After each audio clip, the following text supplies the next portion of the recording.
Greetings and welcome to our online Bible studies for the Meriden Uniting Church. In this series we're going to look at the church. What is it about? Is it just a human religious institution, or God's creation, a new community? And the other question we're looking at is the Christian church today what Jesus had in mind when he instituted it? If you did a survey of the people in the community, the average person on the street, asking what comes to mind when you think of the church, what are some of the answers you might get? It's maybe something you could ask within the congregation. What's the average member think of when they think of the church? In Matthew 16:13-20, we have the account of Jesus asking the disciples in Caesarea Philippi, "Who do people say that I am?" And Peter responds, "You are the Christ, the Messiah, the Son of the living God." And Jesus goes on to say that you are Peter, and on this rock I will build my church. And then he says, the gates of Hades, or hell, shall not overcome it. Another version says, the gates of Hades will not stand against it. So what is the foundation of the church? Now, there's been much theological debate about the statement. And in the Greek, as you may be familiar with, there are two different words used for rock. Peter is Petros, the little rock. And the other word is Petra, which is big rock. Now, the Reformed position is that Jesus is referring to the statement of faith by Peter, that Jesus is the Messiah. So the rock, Petra, is the foundation of the church. So Jesus is the Messiah, the rock of the church. Now, this doesn't, of course, diminish Peter's significance and role as leader, but it's the church of Jesus Christ, not the church of Peter the Apostle. Other scriptures point to Jesus as the foundation. Jesus says in Matthew 7:24, "Therefore anyone who hears these words of mine and puts them into practice is like a man who built his house on the rock, Petra," a good solid foundation. Also in 1 Corinthians 3:11, Paul says, "For no one can lay any foundation other than the one already laid, which is Jesus Christ." And in his letter, Peter develops this metaphor. As he says, "As you come to the living stone, rejected by humans, but chosen by God and precious to him, you also, like living stones, are being built into a spiritual house to be a holy priesthood, offering spiritual sacrifices acceptable to God through Jesus Christ." We'll look at some of these other metaphors or ideas in later studies. And Peter 2 is a key verse in understanding the church. The living stone and cornerstone picks up the image of the rock, the foundation on which Jesus builds his church. So the concept here is that Jesus builds his church or house not for us, but with us. So Jesus is not creating an institution or organization that we can join. We are rather a living stones. Another concept we'll talk about later, which Paul brings, is about being the body of Christ. So it's more an organism rather than organization. but that's another topic. Later in Matthew's Gospel, when Jesus commissions the apostles, he says, "Go and make disciples of all nations, teaching them to obey everything I've commanded you." As the church, we have got these two tasks back to front. We try to build the church and expect Jesus to make disciples.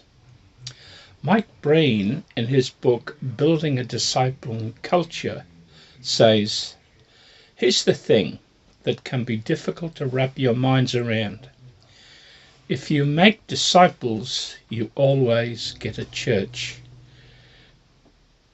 If you start a church, you rarely get disciples." You might like to talk about that statement later. We need to understand the church as the effect of discipleship, not the cause of it. And Mike Breen explains, if you set out to build a church, there's no guarantee that you will make disciples. It's far more likely that you will create customers who depend on the spiritual services that religious professionals provide.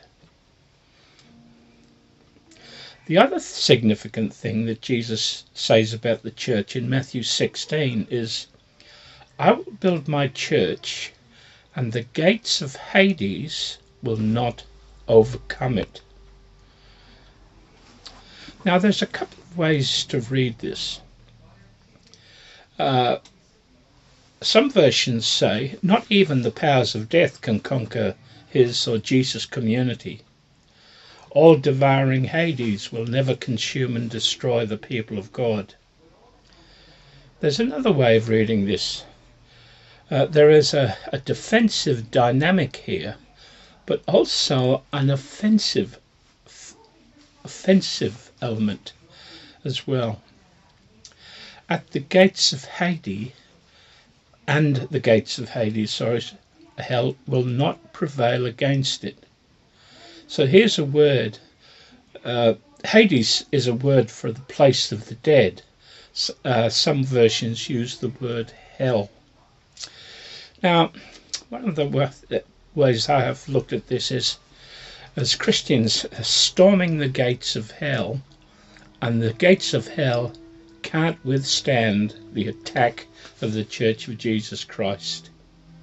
But let's think of that for a moment, about this concept of Hades being the place of the dead. Now, it's derived from the rubbish tip near Jerusalem, where the worthless stuff is disposed of, even the dead. What some people consider rubbish, others are prepared to salvage. I remember some years ago, you were able to go to the local rubbish tip, and as you're dumping your stuff off the trailer, there were other people salvaging through and rescuing things and taking things. You can't do that these days.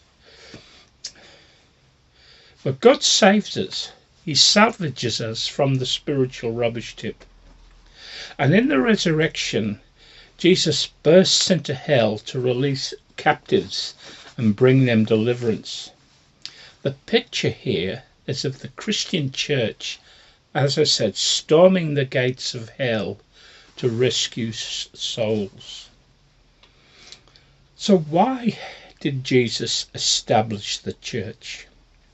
Today we looked at the point that it was Jesus that established the church. It's not just Christians who organize themselves in a club. But why did Jesus establish the church? We'll explore this a bit more next week. But just a couple of more thoughts. Someone once said, the church is the only institution that exists for those who are not yet its members. The church Jesus established was never meant to stay confined inside church walls, behind closed doors, in fear of being contaminated by the world.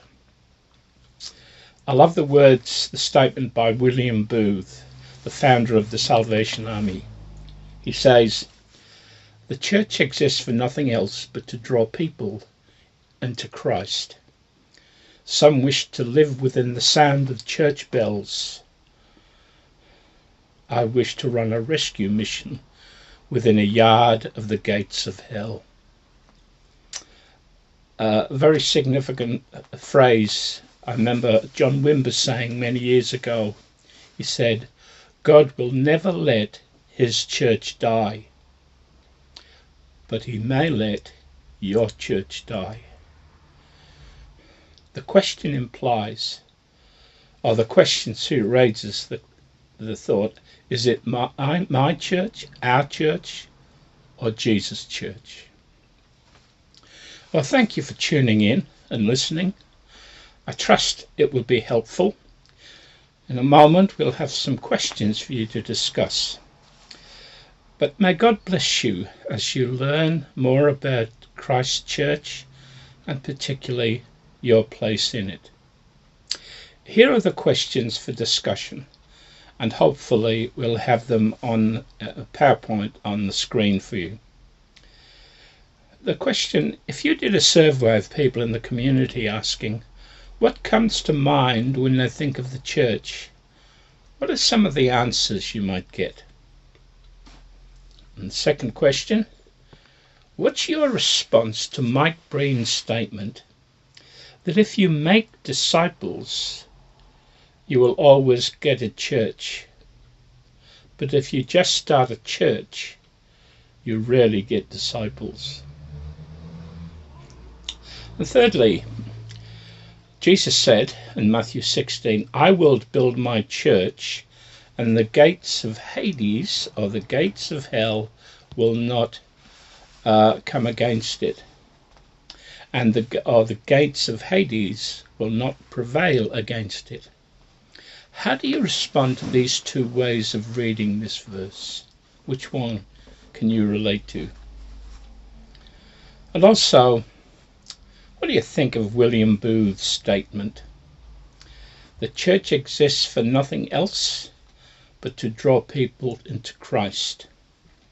Some will wish to live within the sound of church bells. I wish to run a rescue mission with a yard of the gates of hell. Have fun discussing this, and we'll catch you next time.